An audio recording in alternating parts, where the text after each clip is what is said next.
Michael Hudson mengajar di Peking University di tahun 90-an di mana hampir semua politbiro adalah muridnya. Setelah itu, ide radikalnya dikembangkan oleh para muridnya dengan jauh lebih efektif ketimbang teorinya di awalnya. Apa yang dilakukan oleh Cina di awal mempraktekkan New Economic Model yang sangat anti-mainstream, di mana arus mainstream adalah ikut IMF. Mereka anti sekali. Yang mereka lakukan adalah permainan yang sangat cantik dengan menggunakan dua istilah halus pada awalnya, pada dua benda yang berbeda. Benda itu adalah apa? Uang. Mereka menyebut renminbi di dalam negeri dan yuan di luar negeri. Mereka menyebutnya. Padahal yang aslinya renminbi itu benar uang sendiri dan yuan adalah uang sendiri. Maksudnya begini, renminbi itu dicetak berdasarkan proyek, sementara yuan dicetak, diprint berdasarkan aturan IMF, yaitu ada dolar, surat berharga atau gold atau emas. Strategi membeli bond surat hutang negara Amerika oleh Cina adalah strategi pengelabuhan. Surat hutang tadi jadi kunci pentingnya kekuatan pengaruh. Kita akan bicarakan hal itu di chapter khusus lainnya. Kembali ke renminbi. Semua proyek yang dibangun adalah sektor produksi, penyedia kebutuhan pasar dunia.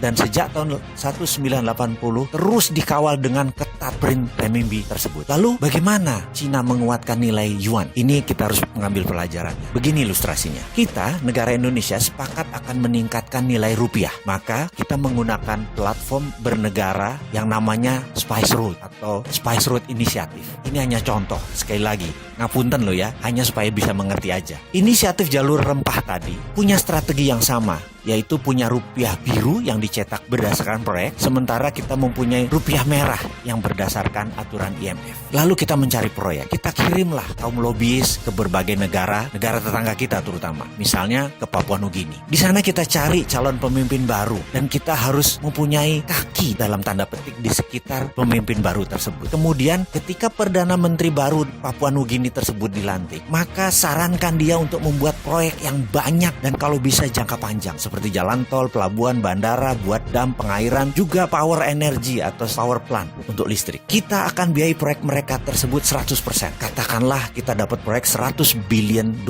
dari Papua Nugini. Lalu rupiah biru dicetak berdasarkan proyek Papua Nugini tersebut. Semuanya 100% kita berikan pekerjaan tersebut ke pabrik di Indonesia. Teknologi Indonesia, uang Indonesia, dan bahkan mengerjakannya harus 100% orang Indonesia di Papua Nugini. Begitu proyek itu jadi, kita tinggalkan mereka dan mereka mulai menyicil dolarnya ke kita. Setiap dolar masuk, maka rupiah biru senilai yang sama dulu mulai dibakar. Ini untuk menjaga inflasi. Dengan demikian, rupiah merah akan menguat cadangan dolarnya sehingga naiklah nilai mata uang rupiah. Lakukan itu di banyak negara. Kalau perlu 70 negara lain kita lakukan. Di Amerika Latin, di Timur Tengah, di Afrika kita lakukan. Sekali lagi, tentunya 10 tahun pertama sebelum kita ke luar negeri ke Papua Nugini, kita harus membangun kekuatan dalam negeri dulu. Maka kita bangun gede-gedean pabrik di dalam negeri. Itulah ilustrasi apa yang dikerjakan Cina untuk yuannya. Dan saat ini setelah 40 tahun mereka mulai menyesuaikan renminbi ke yuan. Sekarang udah hampir sama. Dan sekarang renminbi yang yuan adalah 1:1. Bukan seperti dulu. Banyak negara sudah menjadi penambah kekuatan nilai yuan. Udah 70 negara. Untungnya Indonesia tidak kena program itu. Beda lah, Indonesia lebih pinter. Jadi itu urusan kita dengan Cina. Sekarang ke depan bagaimana? Kita sekarang mau meniru Cina. Gak apa-apa. Yuk cetak rupiah biru. Betul kan?